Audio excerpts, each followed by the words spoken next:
dey mind my business. No get the time for problem. So I dey mind my business. No get the time for problem. Yeah. Anybody we pop close for the matter to collect. If them took him on for the matter, them no collect. Anybody we cross party with me. Bonjour, je suis ravie de vous retrouver aujourd'hui pour une nouvelle vidéo qui est plutôt un partage d'expérience. C'est une vidéo qui va parler de comment je suis arrivée dans l'entreprise dans laquelle je travaille aujourd'hui.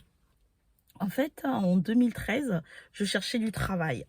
Et bien avant, si je rembobine, en automne, donc en octobre 2012, je suis partie, j'ai laissé mon ancien emploi.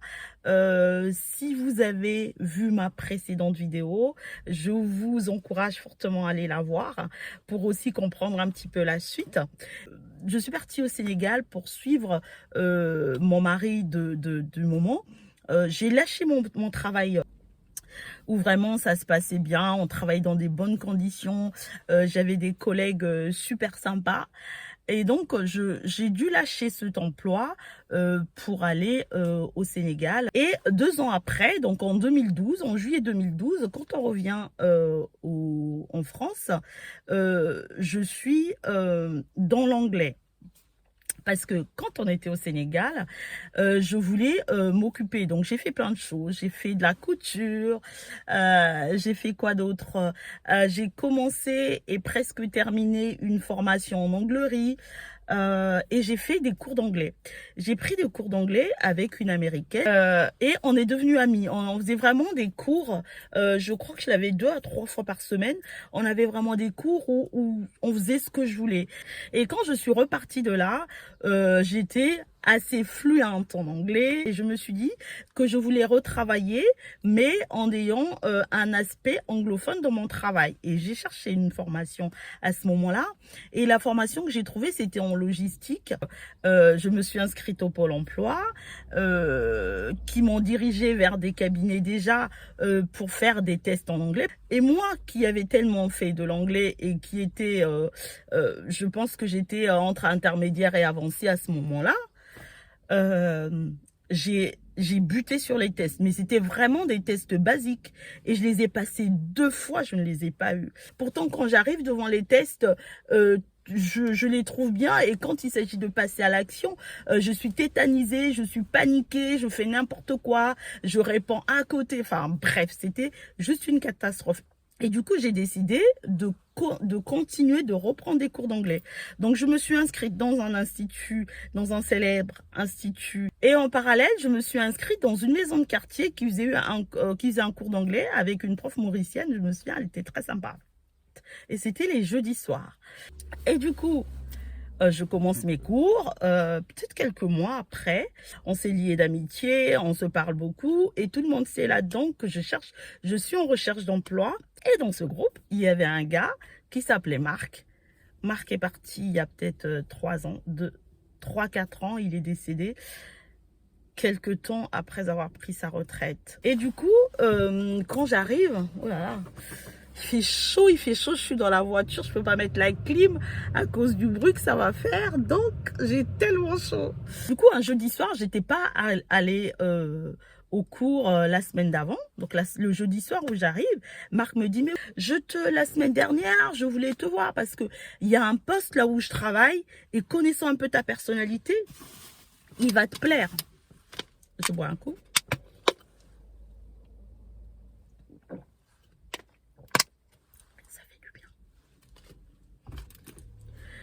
Donc, il me décrit un peu le poste. Et donc, je dis oui, effectivement, ce poste pourrait me plaire. Et il me donne le site internet sur lequel je pouvais postuler. Quand je rentre, je dis à celui qui était mon mari à ce moment-là, qu'on va voir sur le test, on regarde le poste, on lit le descriptif, mais on voit aussi sur le site que c'est le dernier jour pour postuler. Et il était 21 h. Donc, j'avais rien de préparé, pas de CV, rien du tout. Ce qu'on fait, c'est qu'on prépare un CV à la hâte, on prépare une lettre de motivation et tout. Et je l'envoie cette nuit-là, mais sans beaucoup d'espoir. Et peut-être, je me souviens plus, franchement, mes souvenirs sont vagues. On va dire quelques temps après, je reçois un coup de fil qui me dit que ma candidature a été retenue. Donc maintenant, il s'agirait d'aller passer l'entretien et des tests. Entre-temps, j'ai prié, j'en ai parlé à ma mère qui a prié aussi, je me suis mise en condition, tout ça, tout ça. Vous-même, vous savez comment on est quand on passe, avant de passer un entretien, surtout pour un poste qu'on souhaite vraiment obtenir. Vous savez, l'anxiété, tout ce qui va avec dans ce jour-là. Je mets mon petit tailleur de rigueur, je m'en vais à l'entretien et en fait, on me place dans une salle, on me dit voilà, vous commencez par les tests, mais sachez qu'entre les deux, dès que c'est votre tour, on peut venir vous chercher, interrompre vos tests, vous allez faire l'entretien et vous venez finir, je n'ai pas de problème. Donc, je commence à faire mes tests. Au milieu de mes tests, il y a une nana qui vient me chercher, qui me dit, c'est à vous madame. Donc, je vais passer mon entretien. Je suis face à 2 personnes. Ça se passe super bien. On a une bonne connexion. Ce qu'il faut savoir aussi, ce que je n'ai pas précisé, c'est que j'avais quand même... j'étais partie en octobre 2010. Je suis revenue en juillet 2012. Et là, on était quasiment fin avril 2013. Je n'avais jamais retravaillé. Donc, j'avais presque 3 ans de trou dans mon CV. Et une fois que j'ai fini mon entretien, qui se passe, mais vraiment, je vous jure, très bien. Je reviens faire mes tests, donc je continue mes tests. Et à un moment, il y a une personne qui me dit, bah, on a fini, il faut arrêter les tests. Donc moi, je rassemble un petit peu mes bébés on faisait sur ordinateur. Et là, je me rends compte que je n'ai plus une partie des tests. Et là, je lui dis, mais voilà, j'ai fait la première partie avant mon entretien, j'ai tout laissé là. Je ne sais plus si j'ai enregistré ou pas. Et avec cette personne, on se met à chercher. Les tests sont introuvables. En tout cas, une partie des tests est introuvable. Et là, je suis désemparée, désespérée. La nana, vraiment, elle m'a aidée. Elle m'a, enfin, vraiment... Franchement, je lui en serais toujours reconnaissante. J'ai bien fini par partir, par donner ce que j'avais. Je suis partie. Dès que j'arrive dans la voiture, paf, je m'effondre, je commence à pleurer. Mais parce que pour moi, c'est fini, il n'y a plus rien. En plus, le trop dans mon... Enfin, je me fais un film où je dis, c'est fini. Et pendant l'entretien, on m'avait dit que j'aurais une réponse sous 15 jours. J'ai commencé dans la voiture, mais il fait beaucoup trop chaud. Je vais finir ici. Au bout d'une dizaine de jours, j'ai pas d'appel, je me dis que c'est mort. Que je m'attends juste à recevoir la fameuse lettre qui me dit que j'ai pas été retenue et tous les baratins qui vient derrière.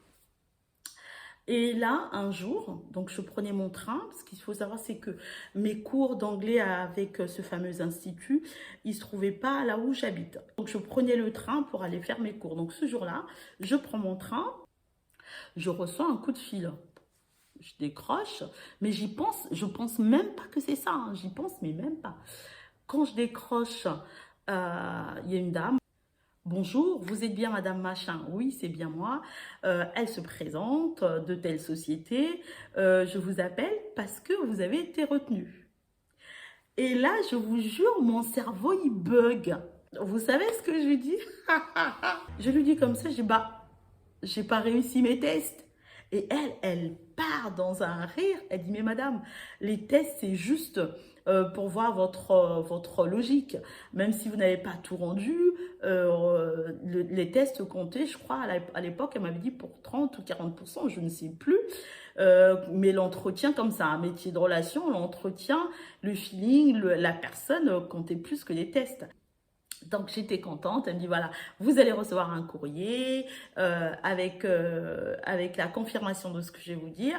Et ensuite, vous allez, avec la date de prise de poste. Je suis en joie. Et moi, enfin, c'était vraiment, quand j'ai vu tout ce qui était contre moi, c'était vraiment quelque chose d'extraordinaire. Et ça l'est d'autant plus extraordinaire que moi, je suis croyante. Je crois que Dieu prépare les choses pour nous dans les moindres détails. Quelques mois après que j'ai pris ce poste, qu'on va commencer une période douloureuse dans ma vie, vont arriver des choses vraiment qui vont, voilà, j'en ai parlé un petit peu ici. Et ce travail, entre autres, va être l'une des choses qui vont me tenir. Alors, il y a ma famille, il y a ma foi, il y a mon Dieu, il y a mes enfants, il y a beaucoup de choses. Mais mon travail, ça fait partie de ces choses. Parce que déjà, je voyais du monde. Donc, ça un petit peu, ça m'aidait à ne pas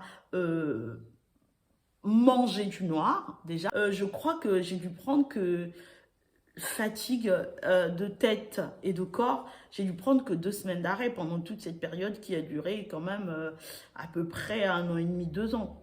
En plus, j'ai eu des amis, on travaillait, il faut savoir que l'entreprise, dans l'entreprise à l'époque, on était plus de 200, mais nous, les 3 personnes qui ont été recrutées, on travaillait dans une autre agence à l'extérieur. Et les 2 autres personnes, elles ont à peu près 10 ans de moins que moi. Et du coup, avec mes 2 collègues, on va avoir une relation, mais fabuleuse. Au bout d'un moment, je vais leur parler de ce que je vis. Elles vont m'épauler, mais d'une façon incroyable. En dehors de ça, on va avoir des fous rires, on va avoir des moments de pleurs, des moments de joie, de tristesse. On va partager absolument tout. On était vraiment notre responsable. Je me souviens, un jour, elle nous avait décrit comme un bloc, en fait. Et ça vous dit le genre de relation qu'on avait. Et 10 ans après, on ne travaille plus dans le même service, on travaille toujours pour la même entreprise, mais on se voit pas régulièrement parce que voilà nos différentes vies, mais on a une relation qui est très solide. On se parle souvent, on se voit moins souvent, mais quand on se voit, c'est toujours le même plaisir. C'est des personnes qui m'aiment beaucoup, qui m'ont apporté tellement de choses, qui m'ont soutenu. Dieu savait que à ce moment-là, j'allais vivre les moments que j'allais vivre. J'avais aussi besoin de ça. Et en plus de toutes les joies que ça m'a apporté, toutes les relations super extraordinaires que m'a apporté ce travail, je pouvais aussi subvenir à mes besoins parce que voilà, cette période, c'est la période de la séparation. Je vais pouvoir faire face à mes dépenses en fait. Je raconte cette expérience parce que c'est une reconnaissance pour moi. Je suis vraiment reconnaissante à mon Dieu pour ce travail. Je suis reconnaissante à ces personnes-là qui m'ont donné ma chance. Je suis reconnaissante à mes collègues d'avant, d'aujourd'hui, à ma responsable qui est toujours ma responsable aujourd'hui. J'ai changé de service mais j'ai toujours un travail épanouissant. Ce qu'il faut retenir de cette histoire, c'est qu'il ne faut jamais désespérer, que aussi il faut ouvrir son esprit. Moi, je tenais à cette formation qui, pour moi, allait me donner le job de mes rêves, mais il y avait autre chose pour moi, il y avait autre chose qui m'attendait. J'ai ouvert un petit peu mon esprit en me disant, je veux ça, mais il y a ça qui se présente, je vais le prendre. Parce que ce qu'il faut savoir, c'est que cette formation était à 2 heures de chez moi, sans compter le travail qu'il y avait derrière, parce qu'il il fallait quand même fournir beaucoup de travail, étudier les devoirs, les examens et tout ça. Et quand je vois que peu de temps après, je me suis séparée, je sais pertinemment que je n'aurais pas réussi. Et ça m'aurait encore découragée, ça m'aurait envoyé encore plus bas. Moi, aujourd'hui, je sais avec certitude que c'est mon Dieu qui a pourvu, qui a ouvert cette porte pour moi. Parce qu'il savait très bien ce qui m'attendait derrière. Continuez toujours à croire. Je ne sais pas si vous croyez à la nature, à l'univers, moi je crois en Dieu. À croire aussi surtout en vous, parce que en fait mon entretien était bon, mais je me suis juste basée sur mes tests pour pleurer, pour dire que ça n'allait pas aller.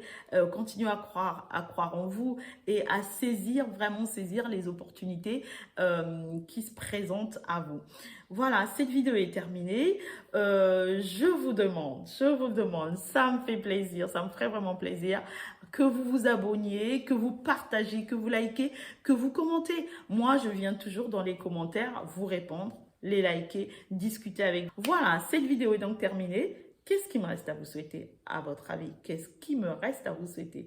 Eh bien, la paix, la joie et le bonheur. Bye bye!